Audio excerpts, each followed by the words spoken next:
সালামু আলাইকুম, সবাইকে স্বাগতম আমার এই নতুন ভিডিওতে। তো আজকের গল্পটি হচ্ছে একজন হাজী সাহেব একটা কুকুরকে কিভাবে বাঁচিয়েছেন। তো চলো বেশি দেরি না করে ভিডিওটা শুরু করে দেই। একজন হাজী সাহেব হজ থেকে ফিরছিলেন। তীব্র রোদ, চারপাশে বালুর পাহাড়, আর তৃষ্ণায় তিনি প্রায় অজ্ঞান। হঠাৎ দূরে একটা ছোট পুকুর দেখতে পেলেন। তিনি দৌড়ে গিয়ে পানি খেলেন, তৃষ্ণা মিটল। ঠিক তখনই দেখলেন এক কুকুর হাঁফাতে হাঁফাতে মরুভূমির বালিতে পড়ে আছে। তার জিহ্বা শুকিয়ে গেছে, চোখে কষ্টের ছাপ। হাজী সাহেব নিজের সাথে নিয়ে গিয়ে তাতে পানি খাওয়ালেন।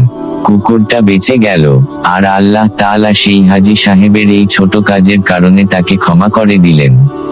তো এই ভিডিওটা তোমাদের কাছে ভালো লাগলে প্লিজ সবাই আমার চ্যানেলটাকে সাবস্ক্রাইব করে দিবেন, পাশে থাকা বেল আইকনটি অন করে দিবেন। আবার দেখা হবে পরবর্তী কোন ভিডিওতে। আল্লাহ হাফেজ।